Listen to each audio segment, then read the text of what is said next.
Lalo mga kababayan na sadlak sa trouble, sa problema si Maudigs. Caught on camera po. Yan kasi anya Mr. Maravillas, daldal ng daldal.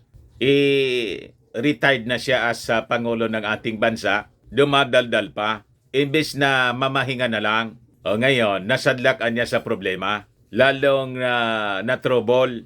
Ayan po, mga kababayan, yung balita ngayon, Politico News. Caught on camera, Rhodes revelation on funding EJ case with Confi funds submitted to ICC. Kinukuyog siya ngayon ng mga dating kalaban niya, mga kababayan. Kasi yun ang mismong sinabi niya sa interview sa kanya ni Kibs doon sa SMNI. Pero sabi, yung video interview, mga kababayan, yung live interview, dinilit na daw ng SMNI. Kaya lang, nakakuha ng copy yung mga kalaban ni Maudigs, si Trillanes, saka yung mga militant congressmen, mga makabayan congressmen. O yan na po yung balita ngayon, Ikulong si Duterte, magdaloas Marcos to allow ICC problems into the Philippines. Sa kabaga, nagsimula lang po sa pagtantrum ni ni Inday, nagsumbong sa tatay. Ayun, sumaklolo yung tatay. Dumaldal mga kababayan. Doon sa SMNI. Ito na ngayon, nahulog siya nahulog sa patibong. But before ko mga kababayan ibigay sa inyo yung full story, click subscribe muna dito sa ating YouTube channel and hit the notification bell para lagi po kayong updated sa mga kaganapan dito sa ating bansa. Like and share na rin po ninyo ng ating video. At huwag na rin po ninyo na skip yung ating mga commercial ads para tuloy-tuloy lang ang pag-unlad ng bagong Pilipinas. Yan po, nakakuha ng butas mga kababayan si Estela. Former Senator Antonio Trillanes, the fourth National Chairman of Magdalo Group, urges the Marcos administration to allow the International Criminal Court investigators into the country to make ex-President Rodrigo Duterte accountable for his crimes against humanity. Kasi niya, inadmit na mismo ng tatay na yung confidential funds ginagamit para mag-EJK. Mismong sa bibig niya, mga kababayan ni Maudigs, nabingwit po sa kabaga. Tama kasi yung kasabihan, no talk, no mistake. More talks, more mistakes. Nasobrahan kasi sa daldal. Nagpapadala kasi sa emosyon. Kaya kailangan kalma lang. Tingnan ninyo yung ating Pangulong Bongbong Marcos. Kalma lang palagi. Di ba? Pati si Martin Romualdez. Kahit inaatake ng mag-ama, kalma lang si Martin. Nakakuha ng bala, mga kababayan, yung mga kalaban ni Maudigs. We, the Magdalo Group, are urging the Marcos administration to allow the ICC investigators into the country in order to make ex-President Rodrigo Duterte accountable for his crimes against humanity. This is in light of Mr. Duterte's recent admission that he used his confidential intelligence funds to conduct extrajudicial killings on his constituents in Davao City when he was still its mayor.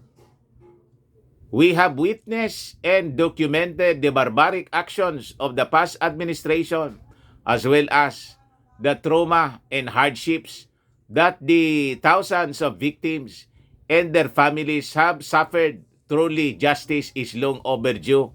Sabi po ni Estela, di ba? Nakakuha ng bala laban kay Maudigs, yung mga kalaban niya, ang nagbigay ng bala, siya man lang, diniin nila yung kanilang sarili. Parang yung ginawa mga kababayan ni Maudigs na pagsaklolo sa kanyang anak sa issue ng confidential funds. Lalong bumantot. Lalo na na-turn off mga kababayan kay Inday yung mga mamamayang Filipino.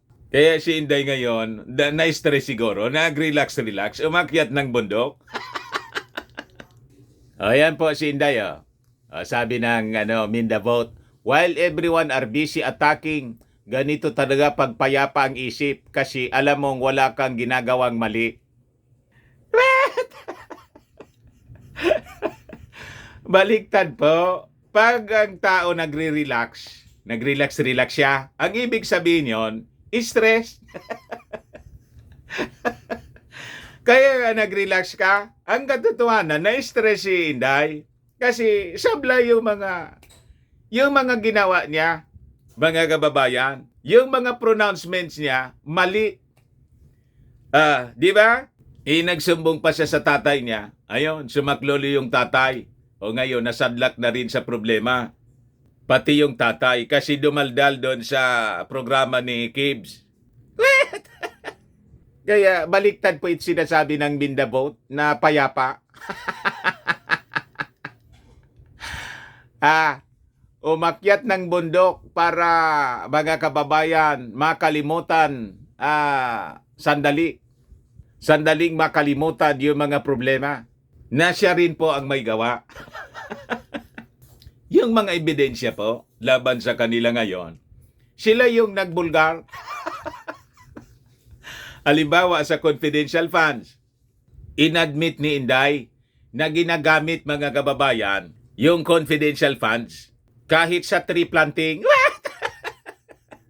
Wala man yung relasyon mga kababayan sa intelligence gathering yung tree planting.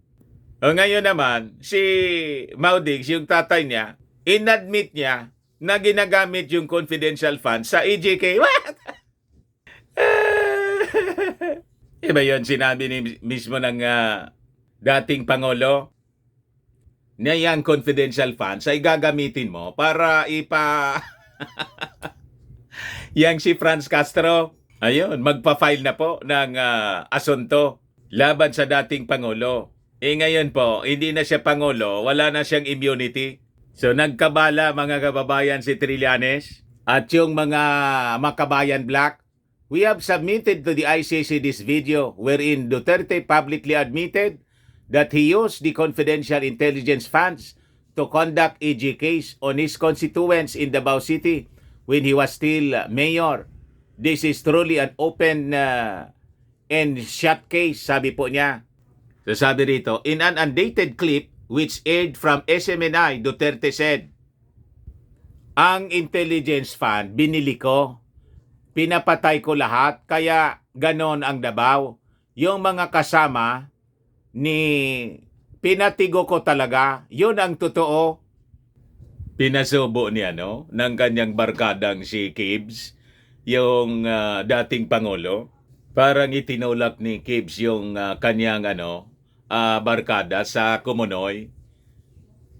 Pwede naman sana niya na kinat nung nagsasalita ng ganon si Maudigs. Tapos nagplay na lang siya ng komersyal. Tapos kinausap na lang niya sana yung kanyang kaibigan. Mr. President, stop. Live tayo, Mr. President, stop. Hindi na stop ni Kibs yung bibig ni Maudigs. Tuloy-tuloy na nagsalita mga kababayan. Parang itinulak lang mga kababayan ni Kibs si Maudigs sa Kumunoy. Nasubo sa problema po. The ICC recently reopened its investigation into Duterte's drug war, where thousands were reportedly killed by the law enforcers under suspicious circumstances. O ngayon, ito yung interview ni Kibs kay Maudigs mga kababayan. Ang sabi, dinilit na to ng SMNI. Pero nakakuha ng copy si Trillanes at saka yung mga Makabayan Black na binibira ni Maudigs mga kababayan doon sa programang gikan sa hindi China. Gikan sa masa, para sa masa. Nagka-ebidensya po yung mga kalaban niya But anyway, sabi ng mga supporters ng dating Pangulong Mau Diggs, hindi man na niya, no? Takot si, tuloy lang anya ninyo kung gusto ninyo. Anyway, siya naman po yung gumawa ng sarili niyang problema eh. Di ba? Kaya niya siguro. Matanda naman po si dating Pangulong Mau Diggs. Ayan man lang po, mga kababayan. Baka lang gusto ninyo po itong itry Firmax Firming and Lifting Cream. Pinapahid po sa mga pulses in affected area. Mainam po sa paninigas ng mga kaso-kasuan. Ito naman po, Automax Radiant Serum.